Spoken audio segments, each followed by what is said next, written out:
আমি এগুলো জানতেছি আস্তে আস্তে যখন বাবা মানে হঠাৎ করে আত্মসমর্পণ করে। তো বাবা আত্মসমর্পণ করার পরে যখন বিষয়টা পুরোপুরি জানে যে বাবা আত্মসমর্পণ বলতে কি আপনার সামনে না, উনি থানায় ডাইরেক্ট কোর্টে যে আত্মসমর্পণ করে। উনি কি মাকে মেরেই ফেলছিল আসলে? হ্যাঁ, ওনাকে মেরে আমাদের বাড়ির ভিতরেই ওখানে মাটি চাপা দিয়ে দিছিল, তার উপরে নারকেল গাছ লাগাই দিছিল। আমার বয়স 26 বছর। 26 বছর এখন। কি গল্প আপনার একেবারে ছোটবেলা থেকে শুরু করেন, প্রথমে ধারাবাহিক ভাবে আসি আমরা আর কি। হ্যাঁ, শৈশবটা থেকে আসি। জি, শৈশবে বলে ছোটবেলায় আমি আমার ফ্যামিলির ছোট ছেলে সবার। বাবা কি করতো আপনার? আমার বাবা তখন কি করতো আমি এভাবে জানি না, কিন্তু ওনার খুব প্রভাব ছিল দেশে। তো আমার মা যখন আমার 3 ভাই বোন হওয়ার পর সবার লাস্টে যখন আমি হই, আমার বয়স যখন 18 দিন, তো তখন আমার বাবা দ্বিতীয় বিয়ে করে। আচ্ছা, মানে এটা পরবর্তীতে আপনি শুনেছেন? জি, ওকে। দ্বিতীয় বিয়ে করে এবং আমার আম্মার সাথে এটা নিয়ে এটি হওয়ার পরে আম্মা চলে আসে বা আমার নানুর যাই নিয়ে আসে তাকে।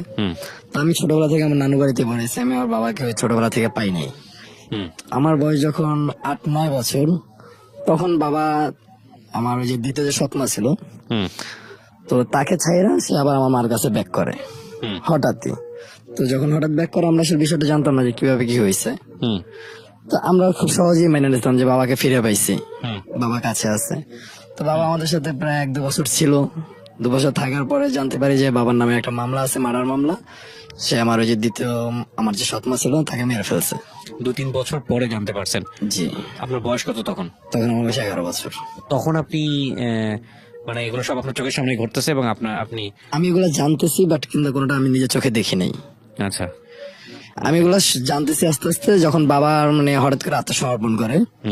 তো বাবা আত্মসমর্পণ করার পরে যখন বিষয়টা পুরোপুরি জানে যে বাবা আত্মসমর্পণ বলতে কি আপনার সামনে উনি থানায় ডাইরেক্ট কোর্টে যে আত্মসমর্পণ করে। উনি কি মাকে মেরেই ফেলছিল আসলে? হ্যাঁ, ওনাকে মেরে আমাদের বাড়ির ভিতরেই ওখানে মাটি চাপা দিয়ে দিছিল, তার উপরে নারকেল গাছ লাগাই দিছিল।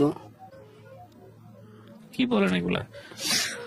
আপনি কি দেখেছেন, মানে এইগুলো স্বীকার করলো কবে বা কি হইলো, কিভাবে জিনিসগুলো? আমি সেই ডকুমেন্ট গুলো দেখছি পেপারসে, পেপারে আসছে। এখন আমার বাবা জেলে। আপনার বাবা এখনো জেলে? এখনো জেলে। জামিন হয়েছিল গত মাসে, আবার কিছু একটা কারণে আবার আটকায় গেছে। আমরা চেষ্টা করতেছি বাইর করার আর কি। ও মাই গড। তার বয়স প্রায় এখন 70-80 প্লাস। আপনার এখনো সে জেল খাটতেছে? জি। কত বছর যাবত? এটা কি রায় হয়ে গেছে, মামলার রায় হয়ে গেছে? হ্যাঁ, যাবজ্জীবন হয়েছে। যাবজ্জীবন হয়ে গেছে। উনি জেল খাটতেছে প্রায় 13-14 বছর যাবত। 13 থেকে 14 বছর যাবত। ওকে। পত্রপত্রিকার কাটিং গুলো আছে আপনার কাছে ওই সময়? আমার কাছে নাই, তবে অনলাইনে হয়তো পাবেন। তখনকার সিস্টেম এইটা ছিল যে আমার মানে মা যখন নানু বাড়িতে চলে যায়, তো আমার বাবা আমার মার নামে উল্টা মামলা করে। আপনার মা কি প্রথম স্ত্রী না দ্বিতীয় স্ত্রী? প্রথম স্ত্রী। প্রথম স্ত্রী। আপনার মা থাকা অবস্থায় উনি সেকেন্ড ওয়াইফ? Second wife. যখন আমার বয়স 18 দিন। বিয়ে কি দুইটাই নাকি আরো আছে? 3টা টোটাল। টোটাল 3টা। এরপর আরো একটা বিয়ে করেছে সে? জি। আচ্ছা, তো দ্বিতীয় স্ত্রীকে সে খুন করে? সেটা অনেক পরে হয় আর কি, যখন সে বিয়ে করে দ্বিতীয় স্ত্রী। তো আমার মাথা চলে যায় আমাদেরকে নিয়ে। তো আমাদের গ্রামে আর কি আমাদের অনেক জায়গা জমি আছে, মানে বাবা দাদার খুব নাম ডাকছে আছে, এখনো আছে। তো সেই জায়গা থেকে বাবা দ্বিতীয় বিয়ে করার পরে এলাকার মানুষজন বুদ্ধি দেয় যে তোর বউ চলে গেছে, তাহলে মামলা করতে হয়। তো বাবা তাদের বুদ্ধি শুনে থানায় মামলা করে।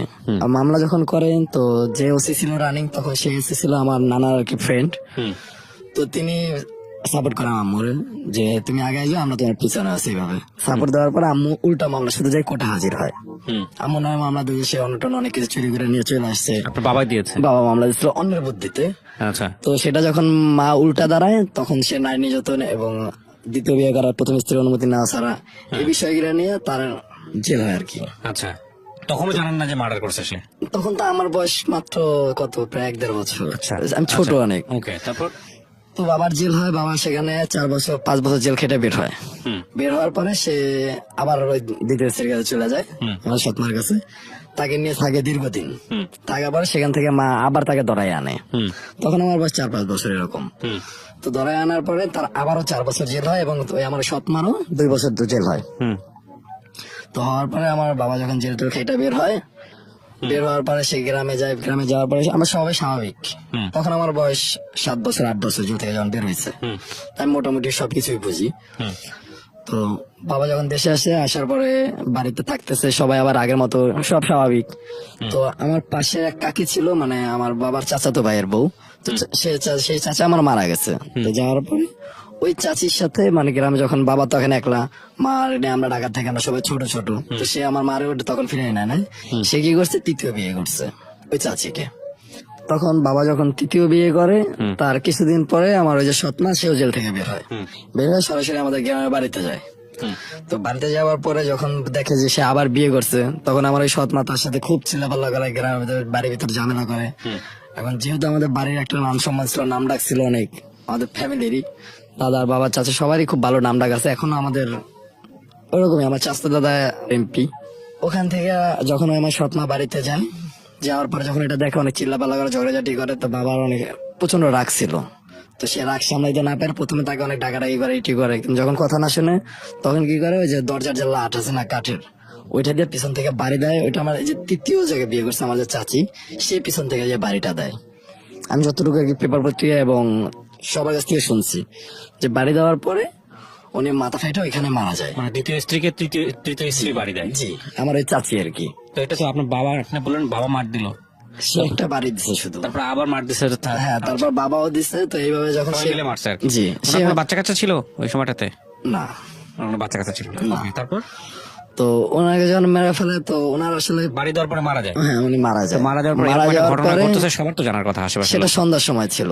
সন্ধ্যার সময় গ্রামের বাড়ি, আমাদের বাড়ির সিস্টেম হয়েছে এরকম, যেমন বাড়ির আশেপাশে প্রায় আপনি 1-1.5 কিলোমিটারের কোনো বাড়ি ঘর পাবেন না, কারণ এই জায়গা জমি সব আমাদের। এগুলা ওরে বাবা, বিশাল এরিয়া আমাদের। কি করতো আপনার বাবা? আমার দাদা পুলিশ সুপার ছিলেন। ওকে ওকে ওকে, তারপর তো সন্ধ্যার সময় যেহেতু মানে বাড়ির সামনে ছোট একটা খাল বয়ে যায়, তো এই খালের ছোট একটা ব্রিজের ওইখানে ঘটনাটা ঘটে। তো ঘটার পর ওখান থেকে বাবা তারে তুলে নিয়ে এসে বাড়ির উঠানের পাশে মাটি খুঁড়ে তাকে ওইখানে রাখে, মাটি চাপা দিয়ে তার উপরে পরের দিন সকালবেলা নারকেল গাছ লাগাই দেয়। তো 2 দিন যাইতে না যাইতে সবাই খোঁজ নিতে আসে যে সে আসলো গেল কোথায়, মহিলাটা যে আসলো সে কোথায় গেল। তো বাবার যারা সহযোগী ছিল তার ফ্রেন্ড সার্কেল, তারা সবাই বলে যে ও রাগ করে চলে গেছে, ও আর বাড়িতে সিলেট ফিরে গেছে। তো এটা বলার পর গ্রামের অনেকে মাইনা নাই, কিন্তু আমার আবার একটা সৎ চাচা ছিল, ও বর্তমানে মেম্বার ওখানকার। ও কি করে, ও এটা মানে ও রাতের বেলা দেখছে যে বাবা যখন মাটিতে পুঁততেছে, ওইটা কোথাও থেকে দেখছে, দূরে কোথাও ছিল, ওই দিক দিয়ে যাইতেছিল, ওইভাবে দেখছে। দেখার পর ও কি করে, থানায় যায় পুলিশের সাথে মানে একদম মার্কেটিং করে বলে যে ওকে মারা হয়েছে এবং দাফন করা হয়েছে। তো পুলিশ আসে, এসে প্রথম দিন মাটি খোঁড়ে, প্রায় 1-1.5 হাত মাটি খোঁড়ে, কিছু পায় না, না পাওয়ার কারণে বাবার ছেড়ে দিয়ে চলে যায় আর কি। তো 2 দিন পরে আবার সে যায় পুলিশকে আনে, ওই চাচা। তো তারপর বাবার বিরুদ্ধে আপনার চাচা আবার চাচা যে সে আবার পুলিশ নিয়ে আসছে, এবং আসার পরে কি করলো, ওইখানে মাটি খুললো। ওই দিনকে সে 2 হাত খোঁড়াইছে, 2 হাত খোঁড়ানোর পরে তার লাশ পাওয়া গেছে। তো লাশ পাওয়া গেল পরে তখন বাবা আবার ছিল বাজারে দ্বিতীয়বার যখন খোঁড়াছে, তখন বাবা ওখানে উপস্থিত ছিল না। যখন লাশ পাওয়া গেছে, তার বাবা খবর পাইছে যে বাড়িতে পুলিশ আসছে, লাশ খুঁজে পেয়েছে, তখন বাবা ওখান থেকে পালাতক। তো ওই সময়টা বাবা আমাদের কাছে ব্যাক করছে। প্রথম স্ত্রীর কাছে গেছে। হ্যাঁ, তখন আপনারা ছিলেন কোথায়? তখন আমরা ঢাকাতে থাকি, আমরা ছোটবেলা থেকে ঢাকাতে থাকি। আমার মা তখন গার্মেন্টস চাকরি করতো, এবং এভাবে আমাদের বড় করছে অনেক কষ্ট করে। আচ্ছা, আমরা 4 বোন, আমার বড় ভাই, তারপর 2 বোন, তার সবার ছোট আমি।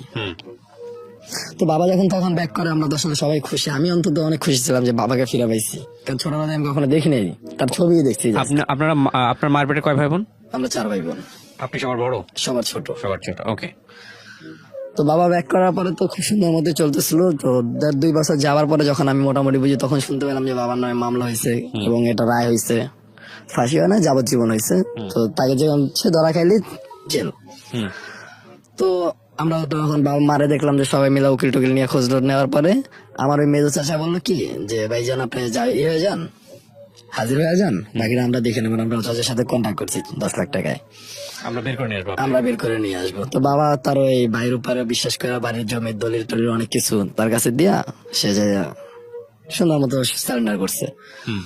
তো সারেন্ডার করার পরে 6 মাস গেল, বছর গেল, 2 বছর গেল, অ্যারেস্ট হয়ে গেছে। হ্যাঁ, আচ্ছা, উনি তো কোর্টে যায় নিজেকে সারেন্ডার করছে, অ্যারেস্ট। তো উনি তখন ছেলে 1 বছর 2 বছর 3 বছর গেল, আর তাকে বাইর করার কোনো নাই। কিন্তু তার সাথে জড়িত যে আমার এই যে ছোট মা ছিল, মানে তৃতীয় যে চাচি, ওনাকেও পুলিশ ধরছিল। তো ধরার পরে তো ওই চাচা কি করছে, যে টাকাটা দিয়ে বাবাকে বাইর করা কথা ছিল, সে বাবাকে না বাইর করে ওই চাচিকে বাইর করছে। আচ্ছা, তো চাচি 2 বছরের মাথায় বের হয়ে গেছে, কিন্তু বাবা আর বের হয় না। এখন প্রায় 10-12 বছর হয়ে গেছে, বাবা এখনো জেলে। অবস্থা? আমি ছোটবেলা মানে নানা বাড়ি থেকে তো বড় হইলাম, হুম এত কিছুর মাঝে যে বাবা ছাড়া, মা গার্মেন্টস চাকরি করছে, এইভাবে আমাদের কাছে আমরা আসলে ফ্যামিলিগত ভাবে যেটা ছিল সেটা আমরা জন্মের পরে পাইনি, সেটা আমার বাবার ভুলের কারণে। হুম, খুব স্বাভাবিক। হ্যাঁ, agree। তো আমাদের জীবনটা খুব কষ্টের ভিতরে কাটছে। তো ধীরে ধীরে বড় হইলাম, আমার বড় ভাই সংসারে হাল ধরলো, হুম সঙ্গে বড় ভাইয়ের যখন বিয়ে করলো হাল ধরলো, তখন বড় বোন ধরলো, হুম তারপর বড় বোনের পর আমি ধরলাম। তো আমার বয়সটা তখন 15-16, জি। এই সময়টায় আমি এই কর্মজীবনে নেমে পড়লাম। লেখাপড়া করেন নাই? লেখাপড়া খুবই অল্প করছি, আমি ক্লাস 5 পর্যন্ত পড়ছি এবং মাদ্রাসা হাফিজি পড়তাম, ওকে, কিন্তু কমপ্লিট কমপ্লিট করতে পারিনি। হুম তো তখন ফ্যামিলি এই বিষয়টা এমন ছিল, আম্মা যথেষ্ট বয়স হইতেছে, আম্মা অসুস্থ হয়ে পড়তেছিল, হুম বড় ভাই সে আলাদা থাকতেছে, বড় বোন সে যথেষ্ট চেষ্টা করতেছে, হুম কিন্তু ফ্যামিলি এইভাবে চালে যায়। একজন মেয়ে মানুষ গার্মেন্টস চাকরি করে কিভাবে এই জমানে চালাইতে পারে সংসার? হুম তো তখন ওই জিনিসগুলো দেখে না আমিও বাদ দিয়ে দিলাম যে আমি পড়ালেখা করলাম, আমার সংসারে হাল ধরতে হবে, হুম তো কাজে নেমে পড়লাম। তখন আমি মিরপুরে বাসে হেল্পারি শুরু করলাম, মিরপুরে এসে হেল্পারে? বাসের হেল্পার। বাপের এত অর্থ সম্পদ থাকার পর আপনাকে হেল্পার হইতে হলো? বাসে হেল্পারি করছি আমি। আমি 4 দোকানেও কাজ করছি টাকার জন্য। পার ডে আমাকে 150 টাকা দেওয়া হয়তো 4 দোকানে। আমি দিন শেষে সেই টাকাটা নিয়ে মার কাছে যদি মা তখন কাঁদতো, প্রতিদিন মা বড় ভাইরা কাঁদতো। তো আমি ছিল, ওরা দেখতাম। কি করতো? আমার বড় ভাই বাসে, এই বড় ভাইয়ের জীবনটা ড্রাইভিং এ গেছে, সেও ড্রাইভার, আর আমিও ড্রাইভার হয়েছি। তো প্রথম হালটা বড় ভাই ধরছে, বড় ভাই সংসার 10 বছর। আপনি বললেন আপনার দাদা পুলিশ সুপার ছিল, জি, তো পুলিশ সুপার থাকা অবস্থায় আপনার বাবাদের কোয়ালিটি কি ছিল? ওনাদেরকে মানুষ করে নাই? আমার বাবা বরিশালের খুবই নামি দামি একটা নেতা ছিল, আচ্ছা, নাম জানতে চাচ্ছেন আপনার বাবার? অনেক ক্ষমতাশীল, এবং কিন্তু কি লেখাপড়া করে নাই? হ্যাঁ আমার বাবা যথেষ্ট রাজনীতি করছে? রাজনীতি করা অবস্থায় কোনো ক্ষমতায় আসছে কখনো? ওরকম তারা কখনো ওইভাবে আগায় না, তারা এমনিতে দাপটের উপরে চালাইছে, তাদের নামের উপরে দেশ চলছে। ওকে, আর এই বাকি দুই ভাই ওরাও একই অবস্থা? না, ছোট চাচারা তো ছোট মারা ফেলেছে অনেক আগে। এত বড় একজন পুলিশ কর্মকর্তা ছোট ছিলেন চাচা বলে মারা গেছে 70-এ, 72-এ ছোট চাচাকে মারা না, গেছে। আমার কথা হচ্ছে যে সাধারণত এরকম একটা পরিবারের ছেলে মেয়েদের তো সাধারণত লেখাপড়া করায়, আপনার বাপ দাদারা লেখাপড়া ওই দিকে ওইভাবে যায় না? হ্যাঁ করছে তো, বাবা আমার বিয়ে পাস, ওকে আমার চাচা হাফেজ হুম এবং একজন মুফতি। ওকে, ঠিক আছে। তারপর কি হলো? আপনারা এইভাবে সংসার চালাচ্ছেন? জি, এভাবে তো বড় ভাই একটা না 7-8 বছর সংসার চালানোর পরে তারপর যখন বিয়ে হইলো ওর বউ নিয়া, তখন একটা মানে ইসের ভিতরে, ক্রাইসিসের ভিতরে, এক রুমের ভিতরে আমরা থাকতেছি সবাই, আমরা 4 ভাই বোন প্লাস ভাইয়ের বউ, মা, সব আমরা একই রুমের ভিতরে থাকতেছি, এক খাটের উপরে ঘুমাইতেছি, ফ্লোরে বিছনা করে ঘুমাইতেছি, এভাবে থাকতেছি। তো বড় ভাই যখন আলাদা রুম নিল, আলাদা হয়ে গেল, তখন ওর সংসার চালাতেই কষ্ট। ওর একদিন ড্রাইভারের কয় টাকা ইনকাম হয় তখন। তা আমি সংসার আলাদার জন্য যখন হেল্পারি শুরু করলাম, তখন মোটামুটি ভালোই আনি, আমার পার ডে আমি 400-500 টাকা কামাই, সেটা 2010-11 সাল আর কি। ওকে, তো তখন আমি পার ডে 400-500 টাকা কামাই। সকালবেলা 6টা বা 7টা বাজে আসতাম, রাত্রবেলা 1টা-1:30 বাজে যাইতাম বাসায়। তো এভাবে 1 বছর করার পর আমি ড্রাইভার হই। ড্রাইভার হওয়ার পরে আমি নিজেই বাস চালাইতেন? বাস চালাইতেছি, তখন আমার খুব ভালো আনি। লাইসেন্স ছিল ওই সময় না? হ্যাঁ লাইসেন্স করছিলাম। ওকে, তো আম্মাই আমার লাইসেন্স করে দিয়েছিল, সেটা আমার কারো কাছ থেকে টাকা ধার করে নিয়ে, হ্যাঁ। কারণ এরকম অ্যাবিলিটি ছিল যে আমরা একসাথে 10,000 টাকা লাইসেন্সের জন্য দিব। খুবই খারাপ অবস্থা ছিল। তো তার মাঝখান থেকে বড় বোন আমার কি করলো, যখন দেখতেছে না দেশে আর কিছু করতে পারছেন, তখন বড় আপা আমার বিদেশ চলে যায়, সৌদি আরবে যায় কাজের জন্য। তো ওখানে যাওয়ার পরে মোটামুটি ভালোই সেট আর্নিং হয়, এবং ও যাদের মাধ্যমে যায় তাদের সাথে মানে ঠিক করে একভাবে ও একটা প্রতিষ্ঠান দাঁড়া করে বাংলাদেশে এসে, ওখানে 3 বছর থাকার পরে যে টাকাটা সে কামাইছে সেটা নিয়ে বাংলাদেশে এসে ও নিজের একটা প্রতিষ্ঠান দাঁড়া করেছে, একটা ট্রাভেল এজেন্সি দাঁড়া করেছে এখন, সেটা চেয়ারম্যান। তারপরে কি হলো? তো আপনি বাসের বাসের ড্রাইভার আমি পার ডে প্রায় 1000-1500 টাকা ইনকাম করি। আচ্ছা, তো মাসের মধ্যে 20 দিন কোন গাড়ি গাড়ি চালাই। চালাতেন আপনি? কোন রুটের গাড়ি চালাতেন? আমি মিরপুর 14 নম্বর থেকে ওই যে ক্যান্টনমেন্টের ভিতর থেকে যে বাসটা চলে, ক্যান্টনমেন্ট মিনি সার্ভিস, আচ্ছা এখন যেটা টেস্টের নামে পরিচিত। আচ্ছা, তখন এটা 5 টাকা ভাড়া ছিল মিরপুর 14 নম্বর থেকে, এখন এটা 15 টাকা ভাড়া নেয়। আচ্ছা, তারপর? তো ওই বাসটা চালাইতাম, ভালোই ইনকাম করতেছিলাম, মাসে 15-20 দিন চালাইতাম, সংসার আমার সুন্দর মতো চলতেছে, আম্মারে নিয়ে আমি। তো এইভাবে করে 2017 সালে আপু আমার অফার দিল কি যে দেশে তো অনেক কষ্ট করলি, তাহলে এখন বিদেশে চলে যা। তাই আমি বললাম না আমি বিদেশে যাবো না, আমি দেশেই থাকতে চাই। তো সেই সময় আমি আবার এক ফ্রেন্ডের সাথে পার্টনারে একটা লেগুনা কিনছি, অনেক কষ্টের মাধ্যমে হলো একটা লেগুনা পার্টনারে 2 জন কিনছি, 2 লাখ টাকা খরচ করে সেটা চালাইতেছে। সেখানে আমরা মাসে খুব ভালো ইনকাম চলতেছে, 25-30 টাকা দেশি কামাইতেছি। সেটা ছিল 2016-17 সাল।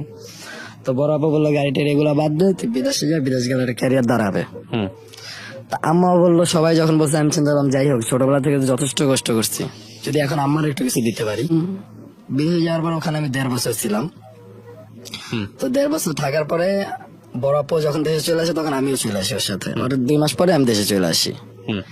তো আসার পর থেকে ওইটাই ছিল হয়তো আমার দেশে আসাটা আমার উচিত হয় না তখন।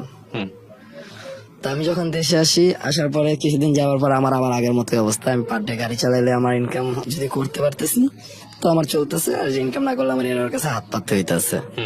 কারণ আমার নিজের কোনো জমা জমির টাকা ছিল না, যে টাকা কামাইতাম সে টাকা খরচ হয়ে যেত ফ্যামিলি সেই মিলে। তো দেশে আসলাম, আসার পর আবার আমি বাস চালানো শুরু করলাম। তখন মিরপুর 14 নম্বর থেকে সাভার রুটে 2019 সালে 18 সালে সার্ভিস চালু হয়, ক্যান্টনমেন্ট বাস সার্ভিস, যেটা এখনো চলে। তো আমি ওই বাস চালানো ধরলাম। এক মালিক ছিল, তিনি আমার ওস্তাদের মতন, মানে আমার ওস্তাদের ফ্রেন্ড। তো সে ওস্তাদ ছিল, তো সে যখন মালিক, তো তার গাড়িটা সে আমার ভালোবাসা দিল যে তুই চালা।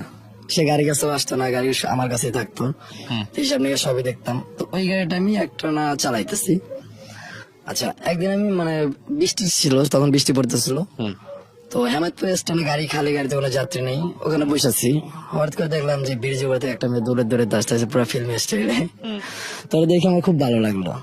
আর বৃষ্টি পড়তে দৌড়ে এসে আমার গাড়িতে উঠলো, ওইটা আমার পাশে সিটেই বসলো। এত জায়গা থাকতে আমার পাশে এসে বসলো ফার্স্ট টাইম। তো ফার্স্ট টাইম ওকে দেখলাম, তো ওই দিন যাত্রী হিসেবে জাস্ট ভালো লাগা, একটা ক্রাশ এই টাইপের। তো এইভাবে 1 দিন 2 দিন 3 দিন তার সাথে আমার কন্টিনিউ দেখা হইতেছে গাড়িতে, কোনো কথা হয় নাই? একটা না 5-7 দিন আমাদের কোনো কথা হয় না। জাস্ট ও আমার গাড়িতে উঠতেছে, আমি ওরা টেকনিক্যাল মোড়ে নামাই দিতেছি, ও আবার দুপুরবেলা ওকেই পাইতেছি টেকনিক্যাল থেকে। এমন একটা সময় যে আমি দুপুরবেলা যাচ্ছি আর ও টেকনিক্যাল মোড়ে দাঁড়ায় আছে। আবার ওরা নিয়ে হেমায়তপুর নামাইছি। পরের দিনকে সকালবেলা সেম টাইম আমি হেমায়তপুর আসলে দেখতেছি আমার গাড়িতে ওই মেয়েটা উঠছে এবং এসে টেকনিক্যাল নামতেছে। তো এরকম 4-5 দিন যাওয়ার পর আমি একদিন ওরে বলি যে আরেকদিন যদি আপনার সাথে দেখা হয় তাহলে আপনার নাম্বারটা আমার দিতে হবে। তো বলতেছে কেন দেবো? আমি বলছি একটা আপনার 5-6 দিন যাবে যাইতেছে না, আমার গাড়িতে আসতেছে, আমার গাড়িতে, এটা অবশ্যই ইচ্ছাকৃত না হলে সম্ভব না। এত গাড়ি চলে, আমার গাড়িতে কেন উঠতে হইব? তো বলতেছে ঠিক আছে, আপনার গাড়িতে আর উঠবো না। আমি যদি আরেকদিন উঠেন তাহলে আপনার আমি বিয়ে করবো। ফ্লার্ট করতেছিলাম আমি গাড়ির ভিতরে। তো ডাইরেক্ট এইভাবে বলার পরে ও বলতেছে দেখা যাক। ও এটা ফাইজলামি চলে নিয়ে চলে গেছে। তো এর 2 দিন পরে আবার ওর সাথে আমার দেখা হয় সেম টেকনিক্যাল মোড়ে। আমি মানে ট্রাফিক সিগন্যাল দাঁড়ায় আছি, ওই সিগন্যাল ওই পারে। সিগন্যালটা ছাড়লো, আমি বাস যাইতেছিস, দেখি যে সামনে ওই মেয়েটা দাঁড়ায় না। তা আমার হেল্পার ছিল, তো ওকে বললাম যে দোস্ত ওই মেয়েটা দেখছোস? হ্যাঁ। আমি তাহলে ওরে উঠা, আমি ওর সাথে কথা বলবো। তো গেট খোলা, মানে তখন নিয়ম হলে গিয়ে গাড়ি গেট লাগাই রাখতে হয়। তো ও কি করছে, গেটটা খুলে শুধু ও কি উঠাইছে আর কাউরে উঠায় না, অনেকগুলো লোক ছিল, সবাই ধাক্কা টাকা দিয়ে সরাই না, শুধু ওই মেয়েটারই গাড়িতে উঠাইছে, ওটাই গেটটা লাগাই দিচ্ছে। এখন গাড়িতে আমার পুরো যাত্রী সবাই বলতেছে যে একটা মেয়ের উঠানোর জন্য গাড়ি বের করছে, আর আমার সাথে চিল্লাচিল্লি করতেছে, অনেকে বা গালাগালি করতেছে যে মায়ের জন্য ই করতেছে, চুট্টা মুট্টা দুনিয়ার মানে বাজে বাজে কথা বলতেছে। তো আমি কোনো কিছু কেয়ার না করে আমি ওখানে বললাম যে আপনি ভিতরে যাওয়া বসেন। তা আমি আমার হেল্পারটা দিলাম যে তুই গাড়ি চালা, আমি তোর লাগে কথা কম। তো যাত্রীরা রীতিমতো অনেক চিল্লাপিল্লা করে, অনেক যাত্রী গাড়ি থেকে নাইমা গেল, যে ড্রাইভার স্টিয়ারিং থেকে উঠে গেছে, হেল্পারে দিতেছে গাড়ি চালাইতে, এই ড্রাইভার ভালো না। তো অনেক যাত্রী গাড়ি নাইমা গেল, গাড়ি খালি আছে, আমি যাত্রী যাই যাক। তো ওর কাছে গেলাম, ওর জিজ্ঞেস করলাম আপনার নাম কি, ও বলে বলবো না। তো ওর সাথে আর একটা বান্ধবী ছিল, তারা বললাম যে ওর নাম যদি বলেন তাহলে আপনার ভাড়া নেবো না, ফ্রি। তো সে অল্পতে রাজি হয়ে গেল। যখন এই অফার দিলাম সে বলতেছে কয়দিন ফ্রি, বলছি যে কয়দিন আমার গাড়িতে যাবেন ফ্রি, যদি আর ডিটেলস আমারে দেন। আর অল ডিটেলস আমারে দিয়ে দিল। তো যার পর ওই মেয়েটা আর ভাড়াটা আসলে দেয় নাই কখনো, সুযোগ নিছে। আর নাম্বারটা আমি ওই মেয়েটার কাছে কালেক্ট করি, কিন্তু আমি ওর কল টল দিইনি। তো তার 1 দিন পরে ওর সাথে আমার আবারও দেখা হয় হেমায়তপুরে, পরের দিন সকালবেলায়। পরদিন সকালে যখন আবার গাড়িতে উঠে, তখন আমি ওরে আমার ফোনটা বাইর করে দিয়ে বলি যে তোমার নাম্বারটা আমাকে দিবা। বলতেছে কেন দেবো? আমি তোমাকে আমার ভালো লাগছে এবং গত এতদিন যাবো তোমার সাথে আমি কথা বলার চেষ্টা করতেছি, তুমি কথা বলো না, ইগনোর করো, আবল তাবল বলো। তো আমার নাম্বারটা লাগবে, তোমার যদি কিছু বলতে মন চায় আমার ফোনে বইলো, আমি ফোনে শুনবো।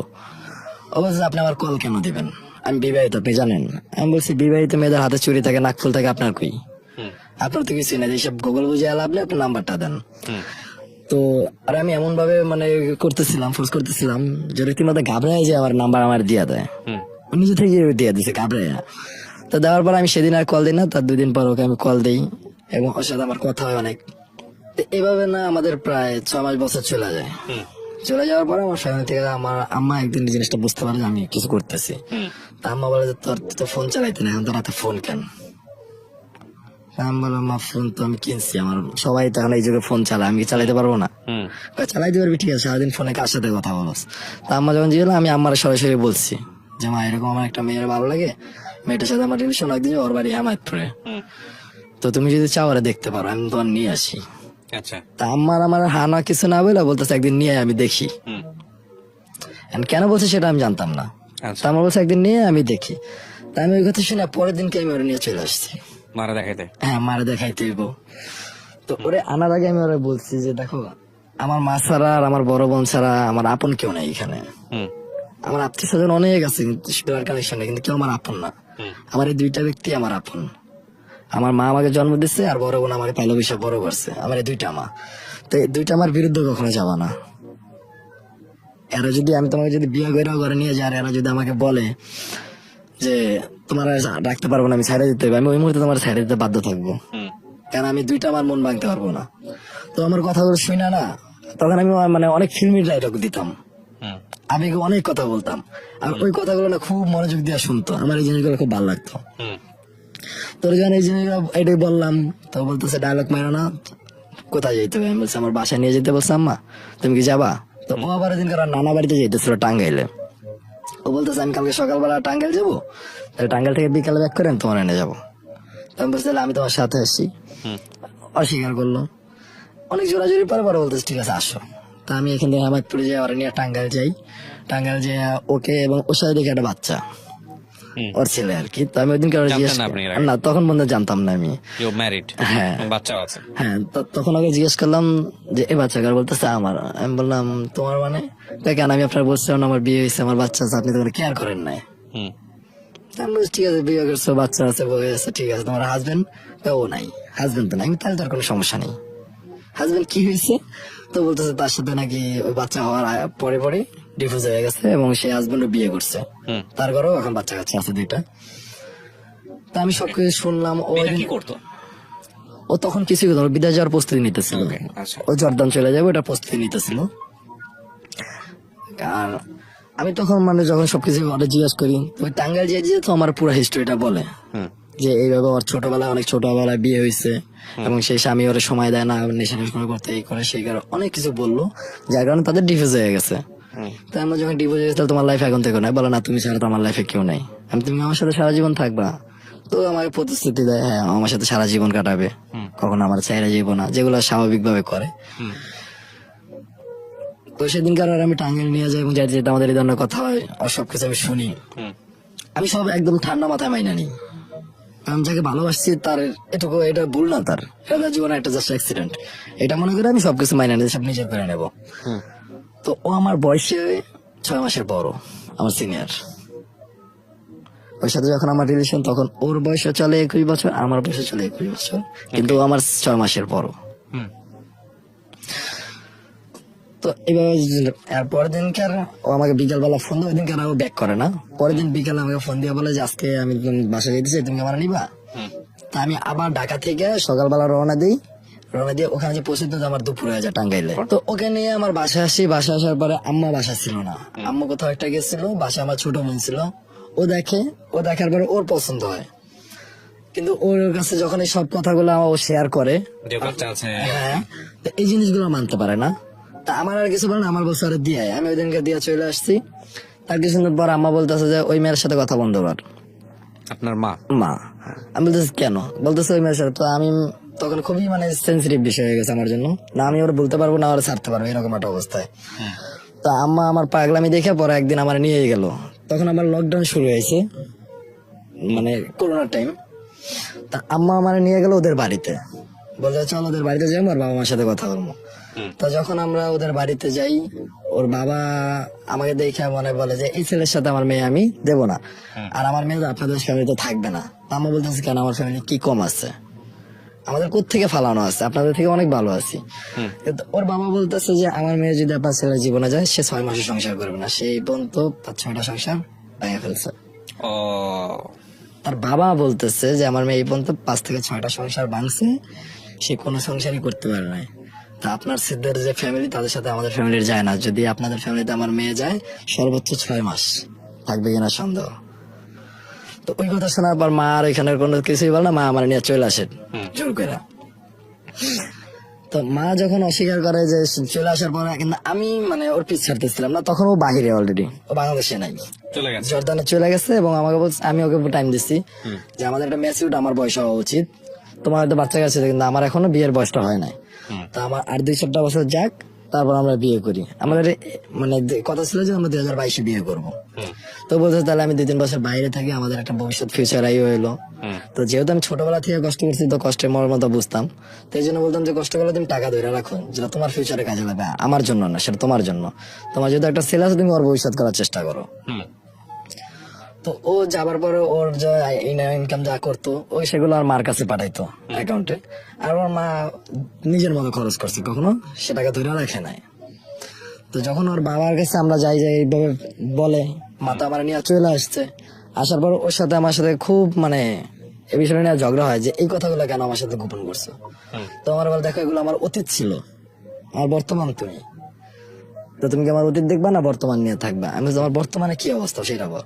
ও বলতেছে, বর্তমান তুমি ছাড়া আমার লাইফ আর কেউ নেই। তা আমি তো পুরাই গই লাগেছি তার কথা শুই না। আমাদের সম্পর্ক এভাবে চলতেছে। 2020-এ আইসা আমার নানা প্রচন্ড অসুস্থ। যেহেতু আমি নানা বাড়িতে বড় হয়েছি, তো আমার নানা আমার খুবই একজন আপন লোক, খুব কাছের লোক ছিল, যার সাথে আমি সবকিছু শেয়ার করতে পারতাম, আমার সব আবদার আমি যার কাছে করতে পারতাম। তো সে নানা তখন প্রচন্ড অসুস্থ, এবং নানার ইচ্ছা হয়ে গেছে সে আমার বিয়ে করবে, আমাকে সে নিজে বিয়ে করাইবে, সে ইচ্ছা প্রকাশ করে। ওই সময়টায় আমার গার্লফ্রেন্ড ওইখানে আরেকটা ছেলের সাথে রিলেশন শুরু করে। ওকে, আপনি জানেন কিভাবে? আমি সেটা ওই ছেলের সাথে আমার সাথে কথা হয়, আচ্ছা। কারণ ওর সাথে আমার সাথে এই মতো কন্ট্যাক্ট ছিল, কানেক্ট ছিল, আমরা সবসময় অল টাইম কানেক্টেড থাকতাম। তো হঠাৎ করে একদিন ওই ছেলেটার সাথে আমার সাথে কানেক্ট হয়ে যায়, এবং ওই ছেলে বলে যে ফেসবুকে তার সাথে পরিচয় এবং মেসেঞ্জারে তাদের কথা হয় সবসময়। সেও ওই দেশেই থাকে, জর্দানেই থাকে। তো ওই ছেলের সাথে তার সাথে একটা সম্পর্ক চলতে থাকে। আমি যখন জানতে পারি, তখন আগে জিতে তার সাথে আমার একটা ব্রেকআপ হয়। আচ্ছা। ব্রেকআপ হওয়ার পরে আমি আমার মা যখন আবার জোর করে যে তার নানা বলতেছে শেষ ইচ্ছা, কবে ময়রা জায়গায় হসপিটালে ভর্তি হতে, তার ইচ্ছাটা পূরণ করা। আমি বলছি, ঠিক আছে মায়ের দেখো, আমি বিয়ে করবো। তো 2020-এর কুরবানি ঈদ ছিল, ঈদের 2 দিন আগে আমি বাড়িতে নিয়ে যাই আমার বোন। তখন যে মেয়ে দেখা হয়েছে বা কিছু আমি জানি না, মেয়ে আমার নানা খালা তারা সবাই মিলে দেখে পছন্দ করছে, আমার জিজ্ঞেস করছে কেমন মেয়ে পছন্দ। আমি আমার নানারা বলছি যে তোমার যেমনটা পছন্দ হবে সেটাই আমার যাকে খুশি তাকে নিয়ে আসতে হবে, যারা তোমার ভালো লাগে।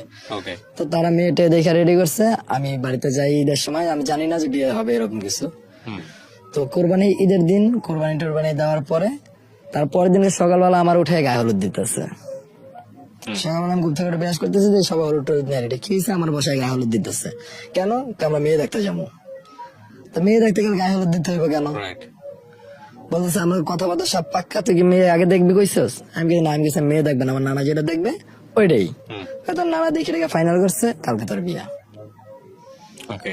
মানে আমি কিছু জানি না, মেয়েও দেখি নাই, পরের দিন আমার বিয়া।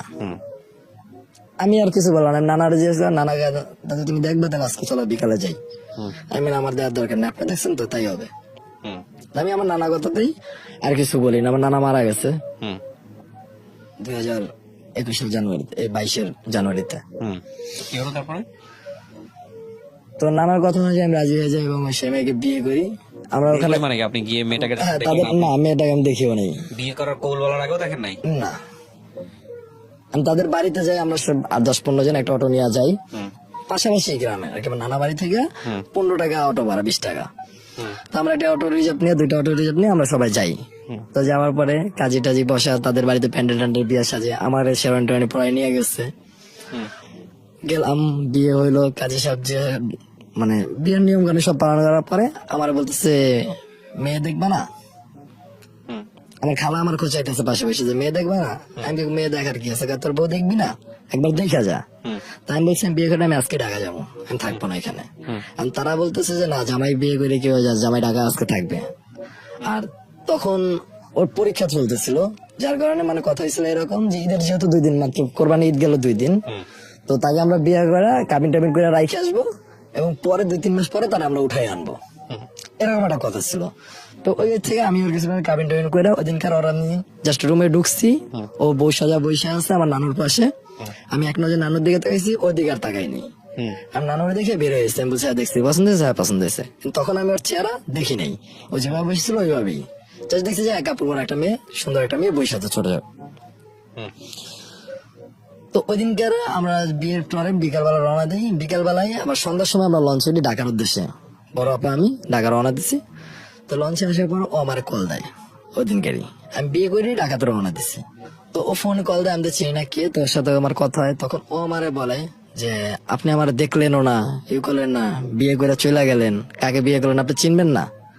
আমি যে যাকে বিয়ে করছি তাকে চেনার সময় অনেক আছে, এখন আমার সময় না, আমাদের যাইতে হবে। তো বলছে আপনি কি কোনো অন্য রিলেশন করেন কোথাও? আচ্ছা, আমাকে জিজ্ঞেস করতেছে। আমি বলতেছি হঠাৎ এই প্রশ্ন, কারণ আমি কিছু একটা শুনছি। আমি বলি, হ্যাঁ আমি একটা মেয়েকে প্রচন্ড ভালোবাসি এবং তার সাথে আমার গত 2 বছর যাবত রিলেশন চলতেছে। এখানে আমার নানা চাইছে, আপনাকে পছন্দ করছে, আমি বিয়ে করছি। বলতে সেই মেয়ের সাথে কি আপনার একটা রিলেশন? আমি বলছি না, তার সাথে আমার রিলেশন নাই, তার সাথে আমার ব্রেকআপ হয়ে গেছে। যেটা সত্য আমি তাকে পুরোটাই বলছি। বলার পরে সে খুব কান্না করতেছিল। আমি তারা যখন জিজ্ঞেস করলাম যে আপনার কোন রিলেশন ছিল, কোনো কথা বলে জাস্ট কান্না করতেছিল। আর সেদিনকার সন্ধ্যা থেকে একদম রাত্র প্রায় 2টা পর্যন্ত তার ফোন ব্যস্ত ছিল। আচ্ছা, যেদিনকার আমাদের বিয়ে হয়েছে, আমাদের বিয়ের কাজ দুপুরে শেষ হয়েছে, আমরা বিকালে ঢাকার উদ্দেশ্যে রওনা দিছি। আর সন্ধ্যা থেকে রাতে 2টা পর্যন্ত তার ফোন ব্যস্ত। সে কিন্তু আমার সাথেও কথা বলতেছে না। আমি তাকে কল টেকে আফা আমার বলতেছে যে নতুন বৌতি কথা বলবি না, ফোন দে ফোন দে। আমি ফোন দিতেছি ব্যস্ত, আফা ফোন দিতেছে ব্যস্ত, যে ফোন দেয় সেই ব্যস্ত পাইতে আছে। তো আমরা ঢাকাতে চলে যাই। তার ঠিক 2 দিন পরে একটা আমার ফোনে একটা কল আসে এবং সেই ছেলেটা বলে তুমি কে? আমি বলি হ্যাঁ। তো সে আমার বলতেছে যে তুমি যাকে বিয়ে করছো তুমি কাকে চেনো? আমি জানি আমি তাকে চিনি না। তুমি তাকে দেখছো? না আমি দেখিনি। তাহলে তুমি কেমনে বিয়ে করলা? আমি আমার ফ্যামিলি দেখছে, সবাই দেখছে, তাদের পছন্দ হচ্ছে, আমি গেছি বিয়ে করছি, চলে আসছি। 3 মাস পরে তাকে আমরা উঠে নিয়ে আসবো। তো বলতেছে তুমি কি জানো তোমার বউর সাথে আমার সাথে সম্পর্ক ছিল, আমরা একসাথে থাকতাম, এই সে অনেক কথা। তাই আমি বলছি আপনার কাছে কি প্রুফ আছে? সে বলছে তুমি তোমার ইমো চেক করো, আমি পাঠাইতেছি, তোমার ইমো নাম্বারটা দাও। সে আমাকে তখন ফেসবুকে তো কল দেয়, নক করে।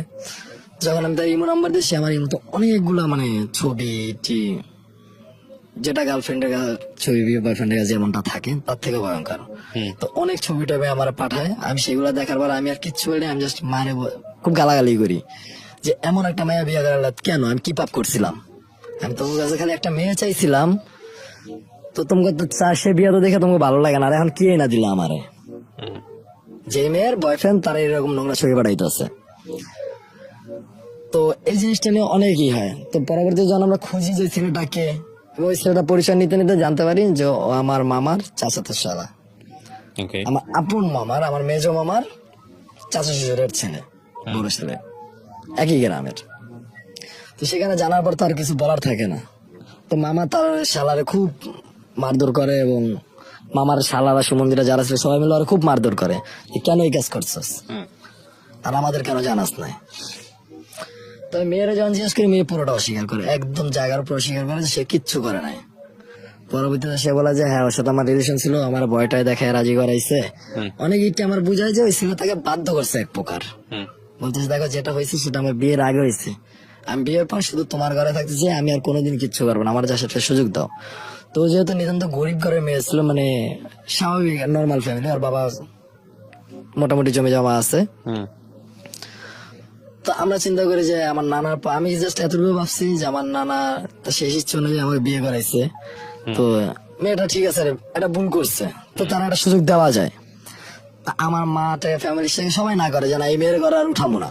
তারপর মা ফ্যামিলি সবাই বলতেছে যে এই মেয়েরে সে আর কেউ মাইনা নিবে না। তাই আমি বলছি মা দেখো একটা ভুল করছে, প্রেম করছে, বিয়ের আগে প্রেম সবাই করে, আমি করছি না? সে বলতে আমিও করছি, আমি অন্যের মেয়ের সাথে করছি, আমার বসে তো আরেকজন করছে। এটা হয়তো আমার কপালে ছিল, আমি যেমন কর্ম করছি তেমন ফল আমি পাইছি।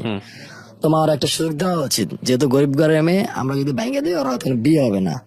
আর তার বাবা খুব সৎ লোক ছিল, ভালো লোক ছিল তার বাবা, তিনিও মারা গেছেন। আমার নানা আর তার বাবা একদিন আগে বেশি মারা গেছেন 2022 সালে জানুয়ারি 2 তারিখে নানা মারা গেছেন, 3 তারিখে আমার শ্বশুর মারা গেছেন।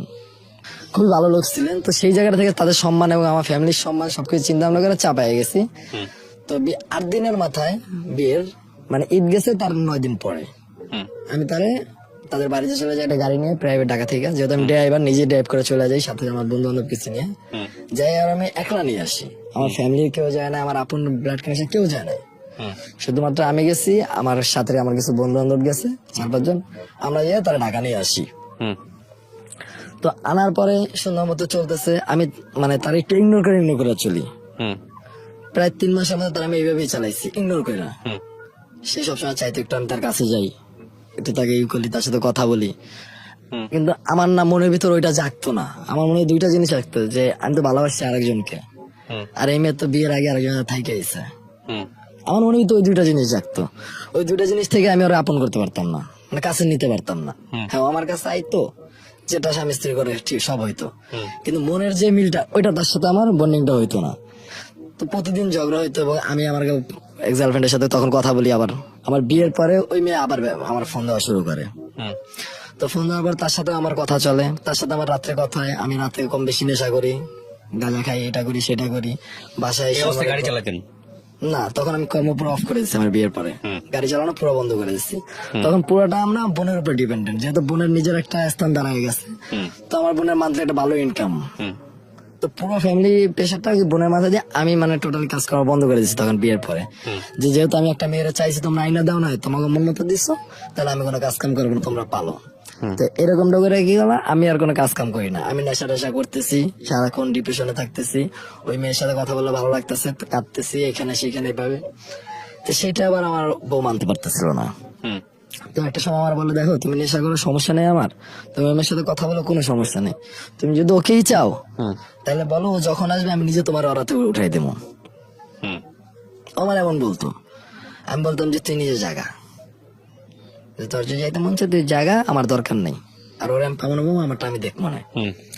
তো আমার বলতে সমস্যা নেই, আমি থাকি, আমার থাকার জন্য একটু জায়গা দাও, আমি তোমার পার কাছে থাকবো। এভাবে বলতো, আমি তোমার পার কাছে থাকবো, আমার থাকার জন্য একটু জায়গা দাও, তুমি ওকে ভালোবাসো, সমস্যা নেই, তুমি ওরে নিয়ে সংসার করো, আমি নিজে তোমার আর হাতে তুলে দিব। এইভাবে আমার বলতো।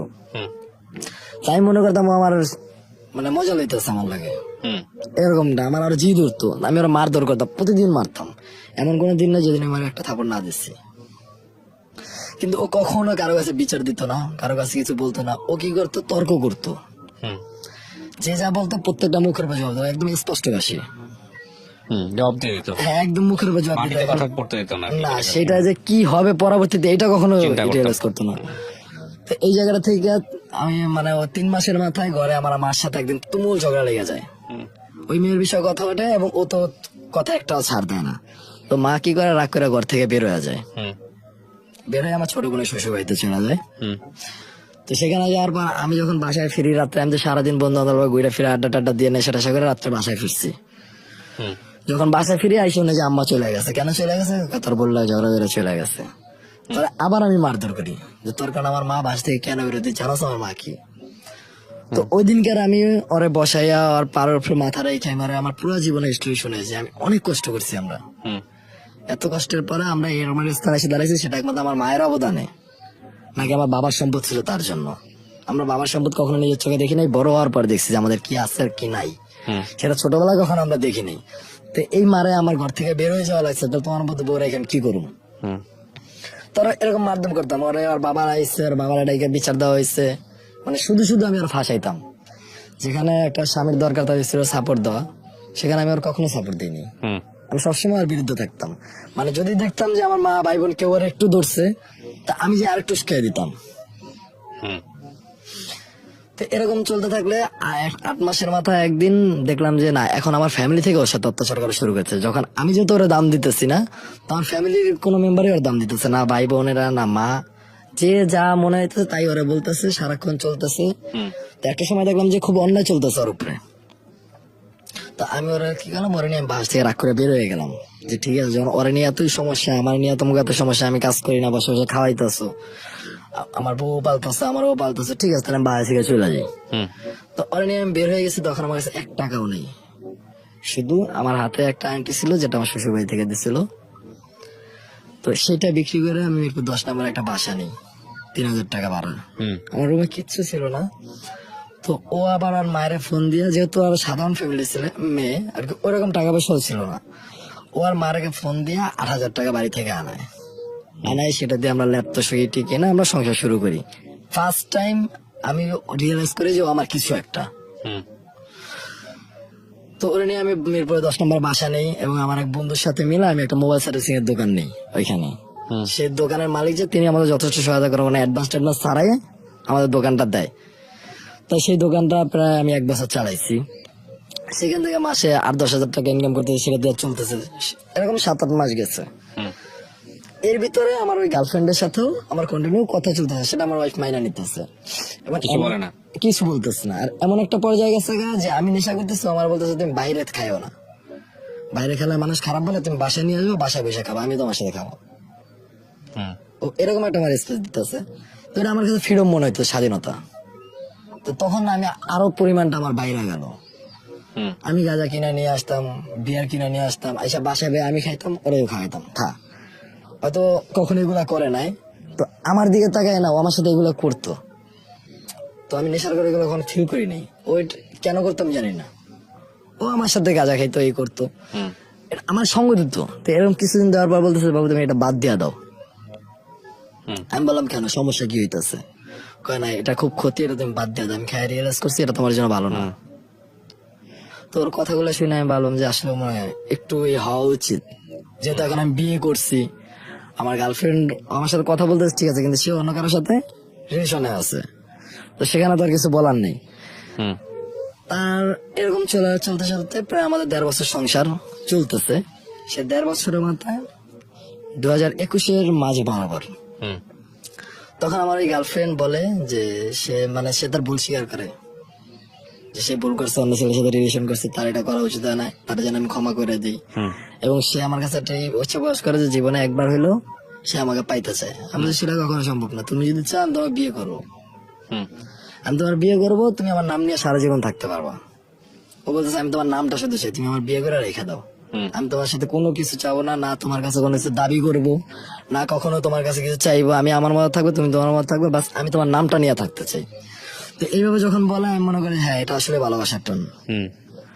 তো ওই জিনিসটা থেকে যখন আমি আবার ওর পিছু জুগে যেতে, তখন না আমার প্রথম স্ত্রীর টাকাটা আমার ভালো লাগতেছে না, তার ভালো কথা গুলো আবার ভালো লাগতেছে না, এমন হয়ে গেছে ওই সময়টা যে সে যদি আমার ভালো একটা কথা তা আমার মনে হয় যেন চারিয়ে দিতে আছে। আবার মারধর ঝগড়াঝাটি এগুলো অটোমেটিক শুরু হয়ে গেল সংসারের ভিতরে। তো সেই মারধর করতে করতে একদিন হঠাৎ করে তার মোবাইলে রাত্রবেলা কল আসে। তো কল আসে পরে আমি দেখতেছি যে অন্য একটা নাম্বার, যে নাম্বারটা কন্টিনিউ কথা হয়। তা আমি ওই দিনকে চেক করি রাত্রবেলা, যেহেতু ঘুমাইতেছিল, আমি আর ফোনটা চেক করার পর দেখতেছি যে ও অন্য একটা ছেলের সাথে রিলেশন করতেছে ফোনে, যার কারণে আমার কিছু বলতেছে না। আমি যে আমার গার্লফ্রেন্ডের সাথে চালাইতেছি, আমার কেন কিছু বলতেছে না, তখন আমি বুঝি যে ও অন্য একটা ছেলের সাথে রিলেশন করতেছে, আমার ঘরে থাকতেছে, খাইতেছে, কিন্তু প্রেম করতেছে আরেকজনের সাথে। এইটার জন্য আমি আরো উত্তম মাধ্যমে অনেক মারি। মারাটার পরে সে মারটা চাই যে আর কখনো এরকমটা করবে না। তো এর মাঝে আবার যেহেতু প্যান্ডামিক চলতেছিল, করোনা, তো আম্মু বাড়িতে চলে যায় গ্রামে, যে দেশে থাকতো। আমিও আমার বউ পাঠাই দিই আম্মার সাথে, যে আম্মা বাড়িতে একলা থাকবে, যথেষ্ট বয়স হয়েছে, আমার মার সাথে একজন থাকাতে, তুমি দেশে থাকো, আমি ঢাকা থাকি, আমি তো আর্নিং করতে এসেছি, তোমার সঙ্গে খরচা আমি দিতে পারবো, সমস্যা নেই। তখন আমি বুঝে টুঝে মার কাছে পাঠাই। তো যখন মার কাছে যায়, ওইখানে যাওয়ার পর কন্টিনিউ আরো 2-3টা ছেলের সাথে রিলেশন জড়ায় যায় অটোমেটিকলি। কারণ আমি ওরা সময় দিতাম না, কারণ ওর প্রতি আমার ওরকম টানে ছিল না। আমার সব টান লাগতো আমার গার্লফ্রেন্ডের জন্য, ভালোবাসা যাচ্ছিল এর জন্য, তার আমি কিছুই মনে করতাম না। তো তারা জাস্ট ইগনোর করতাম। সেদিনে আমার ফোন দিত, সকাল দুপুর কথা বলার জন্য ফোন দিত, আমি দৌড়তাম, হ্যালো, হ্যাঁ কি করছে, কাজ করতেছি, ব্যস্ত আছি, এই বলে ফোন কাইটা দিতাম। আর সে তখন কি করতো, ওই সময়টা সে অন্য একটা ছেলের সাথে কথা বলতো। তা একদিনকার ওর বাবা অসুস্থ, তো সবাই ওদের বাড়িতে গেছে, আম্মাও গেছে। আম্মা আমার কইতেছে সারাদিন এত কথা কওয়া লেগে। আমি মাত্র ওই সময় ওর মার নাম্বারে ফোন দিছি, আমার বোন নাম্বারও না। তো মা বলতেছে, বাবা সারাদিন এত কথা কওয়া লাগে গিতে। আমরা সারাদিন কথা লাগে, দিন রাত এত কথা বলতে মাইয়াটা আমার পাগল হয়ে যাইব। আমি গেলাম, মা আজকে 3 দিন পর আমি আপনারা কল দিচ্ছি, আপনি মেলা দিন ধরে আমার কথাই হয় না। তাহলে আমি সারাদিন কাজে, তুমি আমার মিশা থাকো না।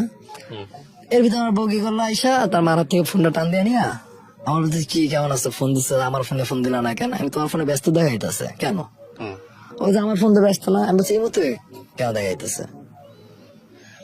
সে বলতেছে, না এই মতো তো আমি কারোর সাথে কথা বলি না, ও আমার খালামণি ফোন দিচ্ছিল ঢাকা থেকে, তার সাথে কথা বলতেছিলাম, এই জন্য তুমি হাতেই পাইছো। আমি বললাম ঠিক আছে, না দরকার পাইছো, ওইতেও পারে খালামণি ফোন দিতেও পারে, আমি অতটা গায়ে লাগাইনি। তার 3-4 দিন পরে আম্মা একদিন আমার ফোন দিয়ে বলে কি বাবা তুই আজকে বাড়িতে। আমি বললাম তুই আজকে রাত্রে বাড়িতে বিতি, মানে সকালবেলা ফোন দিচ্ছে যে তুই সন্ধ্যার গাড়িতে উঠবি, মাঝরাইতে যেন বাড়িতে পৌঁছে এরকম একটা টাইমে আমি। আমি কেন হঠাৎ করে কি হয়েছে, কারোর কিছু জানানোর দরকার নেই, বাস গাড়িতে ওঠ। তো ওইটা বলছে না, আমি আর কোনো কিছু চিন্তা ভাবনা করি নাই। আমি আপার কাছে গেছি, আপার কাছ থেকে টাকা নিয়ে গাবতলে গেছি সন্ধ্যার সময়, মানে 5:30 বাজে গাড়িতে উঠছি। তো আরিসা ফের হয়ে গেছি যে যাইতে যাইতে আমার বাড়িতে প্রায় রাত্র 2টা। তো আমি বাসায় যে যার নিচে আম্মারা ফোন দিচ্ছি, আম্মাকে দরজা খোলা আছে, কোনো শব্দ করবি না, ওই তোর সোজা তো রুমে যাবি।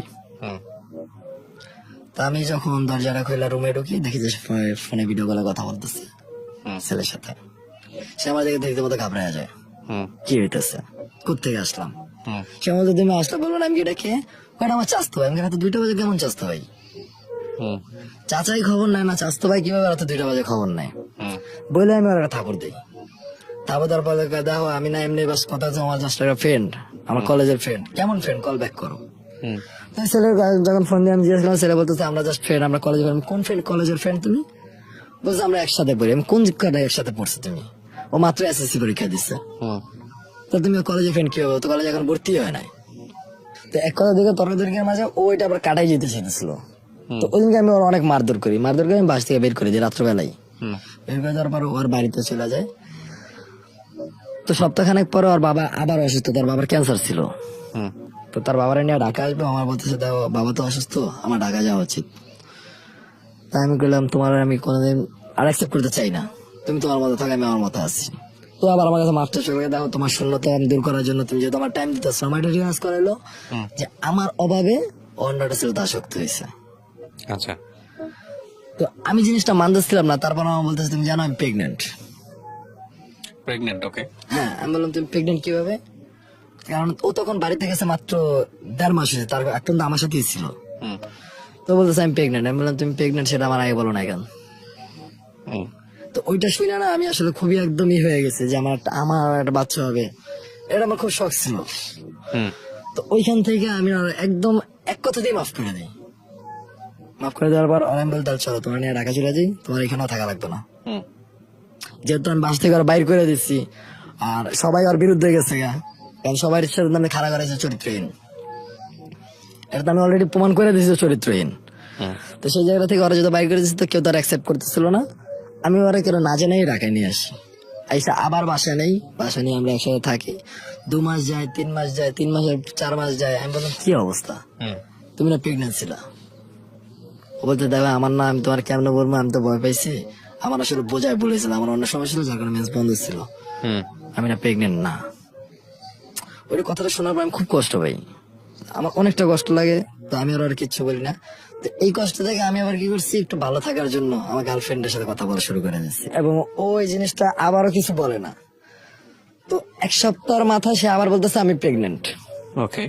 তো প্রেগনেন্ট বলো, আমি বলেছি আমাকে প্রমাণ দাও, তুমি যদি এখন প্রেগনেন্ট হও সে বাচ্চা আমার না, কারণ আমি গত 1 মাস যাবত আমি তোমার সাথে ছিলাম না। তো এই কথা বলা বলতেছে তুমি কি অস্বীকার করতেছো? আমি হ্যাঁ আমি অস্বীকার করতেছি, যেহেতু আমি 1-1.5 মাস যাবত তোমার সাথে ছিলাম না, তুমি একদিন যত প্রেগনেন্ট ছিল না, তাহলে এখন তো প্রেগনেন্ট হওয়ার কোনো প্রশ্ন নেই, তুমি মাত্র 2 দিন হয়েছে ঢাকায়, 2 দিন আমার সাথে থেকে গেছো, কিভাবে হতে পারে? তো ও এটা যেমন হোক আমার কনভিন্স করে যে এটা আমার বাচ্চা। তা আমি যখন অস্বীকার করি, ওরা মারধরও করি, ওই অবস্থায় আমি মারধর করার পর ও বাড়িতে চলে যায়। বাড়ি যাওয়ার পর আর মারেনি, ওইটা অ্যাবর্শন করায় বাচ্চাটা নষ্ট করে, কিন্তু বাচ্চাটা আমার ছিল। আচ্ছা, বাচ্চাটা আপনারই ছিল? বাচ্চাটা আমারই ছিল, আমার ভুলের কারণেই সেটা গেছে, ওর মারে নিয়ে নষ্ট করে ফেলায়। তো আবার 3-4 মাস পরে আমি আবার ওরে মানে সবকিছু বাদ দিয়ে মাইনে নেই, কেন জানি আমি ওরা ছাড়তে পারতেছিলাম না, মানে না আর সাথে রাখতে পারতেছিলাম না, ওরা ছাড়তে পারতেছিলাম। এরকম অবস্থায় কয়েকবার ও আমার পরপর 4বার বলো প্রেগনেন্ট, আর 4বারে একবারও কিছু হয় না। আর এর ভিতরে একবার তো বাচ্চা নষ্টই করে ফেলছে। তো এই বিষয়টি নিয়ে রাগে যে হবে একটা সময় আমি ডাইরেক্ট তালাক দিয়া বাড়ি থেকে 1 তালাক দিয়ে বের করে দিই, বাসা থেকে ঢাকা থেকে পাঠাই দিয়ে। ও বলতেছে আমি কোথায় যাবো, অনেক কান্না করে, আমার পা ধরে অনেক মাপ চায়। আমি বলছি না তোমার তো চরিত্রের মেলা আমি থাকবো না, তুমি গত 2 বছরে আমার 4 বাচ্চার অভাব বানিয়েছো, আমার বাচ্চা কই? তো এরকম কথা কাটি করে আর আমি বাসা থেকে বাইর করে দিই, ও চলে যায়। চলে যাওয়ার পরে 1 থেকে 1.5 মাসের মাথায় আমার এই গার্লফ্রেন্ড, ও তখন অলরেডি বাংলাদেশে আসছে। তো ওর সাথে আমার কন্টিনিউ কথা হইতে, একদিন ও বলে যে ওর বাবার কাছে নাকি ওর মার কাছে ওর টাকা চাইছে, ওকে কোনো টাকা পয়সা দেওয়া হচ্ছে না। ও টাকা চাওয়ার কারণে আর আমার মা খুব মারধর করছে, মারধর করে বাড়ি থেকে বাইর করে দিচ্ছে। এখন ও কোথায় যাবো? তা যেহেতু আমি ওরা ভালোবাসতাম, সেখান থেকে বলছে যে তুমি কি আমার বিয়ে করবা, আমি তোমার সাথে থাকতে চাই। ও রাজি হয়ে যায়, যে তোরা তো তখন কোনো অফিস না, ওরা বাড়ি থেকে বাইর করে দিচ্ছে। আর মা একটু লোভি টাইপের। তো ওরা যখন বাড়ি থেকে বাইর করে দেয়, আমি ওরা নিয়ে আসি। আসার পরে আমরা বিয়ে করি, সেটা আগস্টের 29 তারিখে, 2022 আগস্টের 29 তারিখে আমরা বিয়ে করি। আমার বড় বোনের বাসায় আমি ওরা নিয়ে এসে, বড় বোনই আমাদের বিয়ে দিয়ে দেয়। তো বিয়ের 2 দিন পর আমি জানতে পারি ও যে জর্দানে ছিল, জর্দানে সে এখানে তার আরেকটা হাজবেন্ড ছিল, মানে আরেকটা ছেলের সাথে সে হাবিবির মতো থাকতো, না বিয়ে ছিল না ই ছিল, কন্টাক্টে ছেলের সাথে থাকতো। সেই ছেলের সাথে আমার সাথে কন্ট্যাক্ট করে এবং ওর বিভিন্ন ছবি ভিডিও টিডিও আমার পাঠায়। তো পাঠানোর পর ও চাইতেছিল যে করে, তা আমি ওর এতটাই ভালোবাসতাম, তা আমি এগুলো না একদম পুরোটা ইগনোর করে দেই। আমি ওই ছেলের বলি, ভাই তোমার সাথে যদি থাকো, যেহেতু তোমার বিয়ে করছো না, বলে হ্যাঁ আমার বউ, তুমি আমার বউরে কেমনে বিয়ে করলো? ওই ছেলের বউ দাবি করতেছে। তাই আমি বলছি এর আগেও 2-3 জনের বউ ছিল, সেটা জানা সত্ত্বেও আমি ওরা ভালোবাসছি। আমি মানে একটু কনফিডেন্টলি বলতেছিলাম, তো ও যেহেতু আমাকে ভালোবাসে, তো ভাই আমি ওর একটা সুযোগ দিতে চাই ভালো হওয়ার। ও জাস্ট আমার সাথে এইভাবে বলতেছিল যে দেখো আমাকে একটা সুযোগ দাও, আমি জীবনে হয়তো 6-7টা ছেলের সাথে থাকছি, সম্পর্ক করছি। ও বলতেছে যে আমি খুব খারাপ ছিলাম, সেখান থেকে আমি ভালো হইতে চাই, তোমার হাত ধরে আমি ভালো হইতে চাই, তোমার সাথে আমার জীবনটা কাটাইছে, আমার একটা সুযোগ দাও। তো এইভাবে যখন বলতেছিল না, আমি সবকিছু ইগনোর করে জাস্ট ওরে নিয়েই থাকতে চেয়েছিলাম। আর যখন ওরে নিয়ে থাকি, তখন আমার ফ্যামিলি থেকে ডাইরেক্ট বলে যে এই মেয়ের সাথে থাকলে আমাদের সাথে তোমাদের সাথে তোমার সাথে কোনো কানেক্ট নেই, কোনো সম্পর্ক থাকবে না। তা আমি একটা বলে যে সবার থেকে ডিসকানেক্ট হয়ে যাই। এদিকে আমার প্রথম বয়সে আমার সাথে ডিভোর্স হয় নাই, সেও আমার খুঁজতেছে, সেও ব্যাক করতে চাইতেছে, যে বিভিন্ন ভাবে মাপছে সবাই কনভিন্স করে সে ব্যাক করতে চাইতেছে। আর আমি এদিকে আরেকটা বিয়ে করে ফেলছি। আর এই বিষয়ে এখন আমি এটাও মাফ করতে পারতেছি না, ওইটাও বলতে পারতেছি না। তো আমার দ্বিতীয় বউকে নিয়ে আমি থাকার পরে 1 মাসের মাথায় একদিন তার সাথে আমার সাথে তর্কাতর্কি হয়। তর্কাতর্কির মধ্যে সে আমার প্রথম ওয়াইফ নিয়ে কথা বলে। তো বলার পরে আমি মানে সে কল দিছে বিদায়, ও খুবই করে। তাই আমি বললাম দেখো, ও জাস্ট একদিন কল দিছে, তাতে তোমার এই অবস্থা, আর তুমি 2টা বছর অসংসারের মধ্যে কল দিছো, আমি তোর সাথে কথা বলছি না। ও তো কখনো রিয়েক্ট করে নাই। ও বলতেছে আমি ভাগ দিতে পারবো না। তুমি কি আর ভাগ দিতে? স্বামীর ভাগ দিতে পারবো না। ও তো দিচ্ছে, ও তো আমার বড় বউ, ও তো আমার প্রথম স্ত্রী। তুমি আমার প্রথম ভালোবাসা, আমার প্রথম স্ত্রী, আমি কারে ফেলাবো? ও কল দিছে, তার জন্য রিয়েক্ট করার কিছু নেই। তো 1 কথা 2 কথায় ও খুব শাউট করে। দ্বিতীয় স্ত্রী? হ্যাঁ, শাউটের পর আমি বলে যে তোমার যদি ভালো না লাগে তুমি চলে যেতে পারো। ও আর কোনো কিছু না বললেই ও ডাইরেক্ট বাবা বাড়িতে চলে যায়।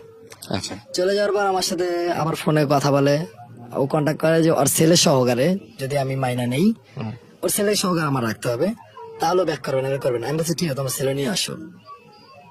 আমি এক কথাই মাইনা, যেহেতু আমি ছেলেটা ছোটবেলা থেকে দেখছি। এখন ছেলেটা আবার 7 বছর, তখন যখন রিলেশন শুরু তখন ছেলের বয়স মাত্র 2 বছর ছিল। আমি সেই বাচ্চা থেকে আর দেখছি। তাই আমি বলছি আমার কোনো সমস্যা নেই, আমি নিজের ছেলের মতো মানুষ করবো। তাই আমি ছেলেটা আনি। তখন আপনার বাচ্চা কাচ্চা হয় না? না, আমাদের কোনো বাচ্চা কাচ্চা হয় নাই। আমার মাত্র 2 মাস হয়েছে। আপনার প্রথম স্ত্রীর কোনো বাচ্চা কাচ্চা? না, প্রথম স্ত্রীর কোনো বাচ্চা কাচ্চা হয় না। তো দ্বিতীয় স্ত্রী তার ছেলে নিয়ে আসে, আসার পরে সব সুন্দর মধ্যে থাকতেছি। আমি ছেলের যথেষ্ট দেবো, আমার বাবাটাকে আমার খুব ভালো লাগে, বাবাটাকে শোনার জন্য। তো ওরে নিয়ে আমি আসি ওই ছেলের মাদ্রাসায় ভর্তি করার জন্য, কাপড় চোপড় বানাই দিচ্ছি, ঠিক আছে, একদম অল সংসারে মাল জিনিস যা দরকার। ওই রাগ করে যখন দ্বিতীয়বার যখন যাওয়ার পর আবার রিটার্ন আসছে ছেলে নিয়ে, তখন আয়সা বলতেছে আমার ঘরে জিনিসপত্র লাগবে। কি কি লাগবে বলতেছে, আমার অল জিনিসপত্র লাগবে। তো আমি সেই সময় ঋণ কইরা প্রায় 1.5 লাখ টাকার জিনিসপত্র কিনি, পুরো ঘরে সব কিনি, যা যা দরকার, খাট থেকে শুরু করে ফ্রিজ সব, ও যা যা বলছে লিস্টে সব ওরা এনে দিছি। তো যখন যেটা বলতো আমি কোনো কিছুতে না করতাম না, সবকিছু এনে দিতাম। তো এর মাঝামাঝি সে তার প্রথম যে স্বামী, তার সাথে কথা আবার কন্টিনিউ চালাই যেতেছে। তো এই বিষয়টা আবার যখন আমি দেখলাম যে কেন তুমি আবার আমার সাথে থাকা অবস্থায় তুমি এত কিছু বার আবার কেন প্রথম হাজবেন্ডের সাথে কথা বলতে হবে? ও বলে দেখো, ও তো আমার ছেলের বাপ, তো ছেলের সম্পর্ক রাখতে হবে। আমি তোমার ছেলের সম্পর্ক যদি তার সাথে থাকে, তাহলে আমার সাথে কি? আমি তোমার ছেলের ফুল দায়িত্ব নিতেছি, তোমার ছেলেরা আমি পড়াবো, রাখবো, থাকবো, আর জীবন, আর ফিউচার আমি দেখতেছি। আমার যা কিছু আছে আমি ওরে দিয়ে দেবো, আমাদের সন্তানের দরকার নেই। তো সেখানে ওর বাবার আর কি দরকার, যে বাবার খোঁজ খবর নেয় নাই 7-8 বছর, কোনো খোঁজ খবর নেয় নাই। আমার বাবা যেমন আমার খোঁজ খবর নেয় না, ওর বাবার খোঁজ খবর নেয় না, তাহলে ওই বাবার পরিচয় দেওয়ার দরকার নেই। তো ওইটা নিয়ে আমার সাথে খুবই করে, কেন ওর বাপের পরিচয় তুমি লইতে দিবা না? আমি বলছি যদি আমার পরিচয় চাও, তাহলে আর বাবার পরিচয় বাদ দিতে হইব। বাপের পরিচয় যখন একটা হয়, 2টা হয় না। আমার বাবা পরিচয় দিব, অথবা তোমার প্রথম স্বামীর বাবা পরিচয় দিব। আর যদি প্রথম স্বামীর বাবা পরিচয় দিই, তাহলে সে তার সাথে থাকবে, আমি তোমার ছেলের কোনো দায়ভার নেবো না। আর যদি মনে করো যে না, আমার ফিউচার আমি দেখবো, তাহলে সম্পূর্ণ আমার উপরে ছাড়তে হইব। ও সেটা রাজি ছিল না।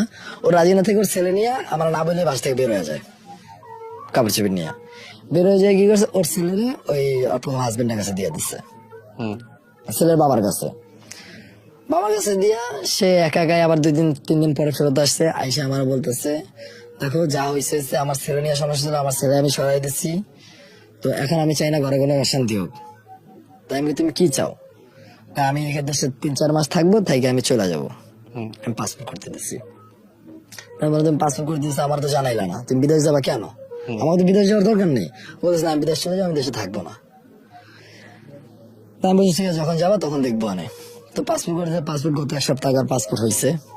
হওয়ার পরে এই 1 সপ্তাহ যাবত মানে আমার সাথে ওর সাথে তুমুল কিছু না কিছু বিষয় নিয়ে লাগতেই থাকে, কিছু না কিছু বিষয় লাগে। আর যখনই কোনো কথা হয়, ওর মুখে একটা কথা থাকে, আমার ডিভোর্স দিয়ে দাও। কিছু বললেই বলো, আমাকে ডিভোর্স দিয়ে দাও।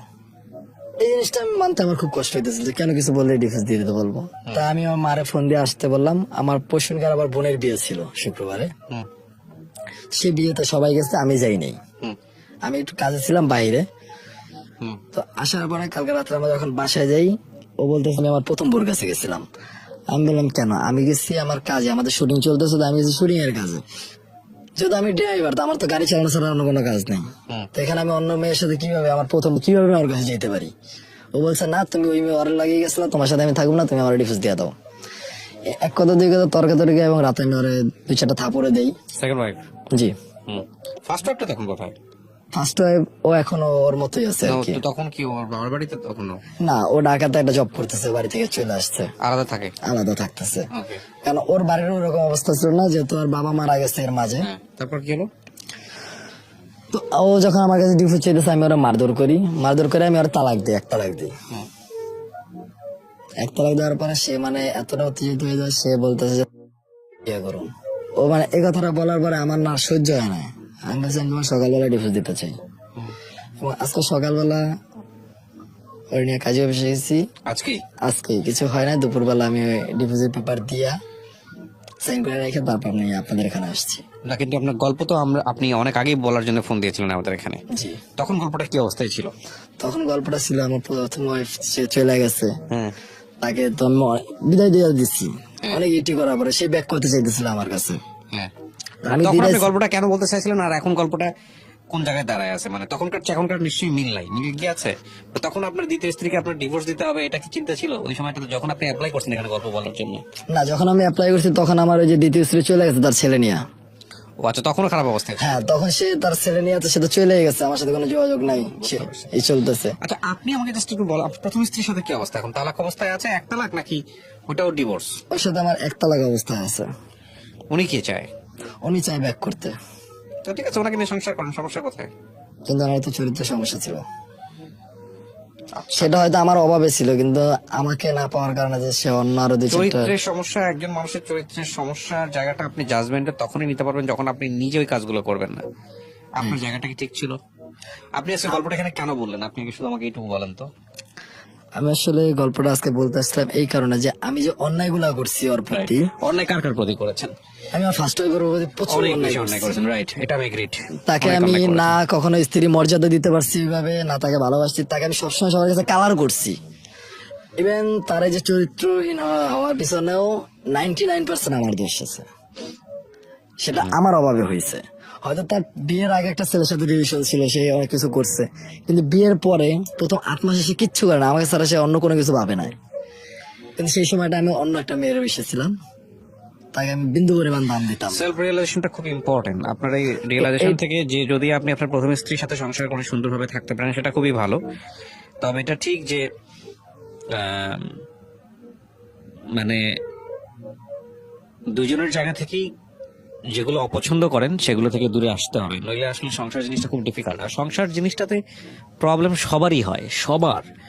এবং কার সংসারের প্রবলেম নাই? যদি বলে যে আমার সংসারের প্রবলেম নাই, সে তো মানুষ না, সে তো মহামানব। মহামানবও বলা চলে না তাকে, মানে এমন কোনো মানুষ নাই যার সংসারের প্রবলেম হয় না। প্রত্যেকেরটাই প্রত্যেকের মতো করে জটিল, তাই না? তো আপনি আসলে যে জায়গাটা বুঝতে পেরেছেন যে আপনি প্রথম স্ত্রীর সাথে যে ভুলগুলো করেছেন সেটা আসলে চরম ভুল। এবং এই ভুল থেকে আসলে অনেকগুলো ভুল আছে, এই ভুলগুলো বিয়ে করাটাও আমি মনে করি ভাবে বিয়ে করাটাও একটা ভুল ছিল। না দেখে, না বুঝে, না জেনে যদি আপনার জন্য জানাটাই, তার যদি অতীত যদি কোনো ফ্যাক্ট হয়ে থাকে, তাহলে মেয়েটার সাথে আপনার অবশ্যই কথা বলা উচিত ছিল। এবং মেয়েটার জন্য আপনার জায়গাটা থেকে যদি অতীতটা ফ্যাক্ট হয়ে থাকে, তাহলে মেয়েটাকেও বিয়ের আগে আপনার জানানো উচিত ছিল যে আমার এরকম একটা অতীত আছে। তো যাই হোক, সবচেয়ে বড় কথা হচ্ছে যে দিন শেষে আপনি যেহেতু রিয়েলাইজ করেছেন, এটা খুবই গুরুত্বপূর্ণ। আসলে আপনার বাবার কথাটা শুনেও ভালো লাগেনি আমাদের। আপনার বাবারও কিন্তু দেখেন তিনটা বিয়ে, তিনটা বিয়ে, আমার লাইফে সেটাই হয়েছে। সেটাই হয়ে গেছে। তো এগুলো আসলে বহু বিবাহ জিনিসটাকে আমরা উৎসাহিত করব না আনটিল আনলেস সেটা যদি জীবনের জন্য প্রয়োজন না হয়। তো এই হচ্ছে বিষয়। অনেক ধন্যবাদ, আপনি যে গল্পটা এখানে শেয়ার করেছেন। এই 26 বছরের জীবনে অনেক কিছু শিখে ফেলেছেন। যে কোনো দুর্ঘটনাই জীবনের জন্য অভিজ্ঞতা, ভবিষ্যৎটা সুন্দর হোক, এটাই শুধু বলবো। আর এই প্রথম স্ত্রীকে নিয়ে যদি আপনি সংসার করেন, তাহলে একটা জিনিস সবসময় মাথায় রাখবেন যে তার যদি কোনো ভুল থাকে, সেই ভুলটাকে শুধরে নিয়ে আপনাদেরকে একসাথে চলতে হবে। হ্যাঁ, এটাই হচ্ছে বিষয়। এবং প্রথম স্ত্রীও যদি আপনার সাথে সংসার করে, তাহলেও মাথায় রাখতে হবে যে আপনার যে ভুলগুলো আছে, যে ভুলগুলো হয়ে যায়, সেগুলো শুধরে নিয়ে সামনের দিকে হাঁটতে হবে। ভালোবাসার ঘাটতি যদি না থাকে দুজনের মধ্যে, শত সমস্যা থাকে।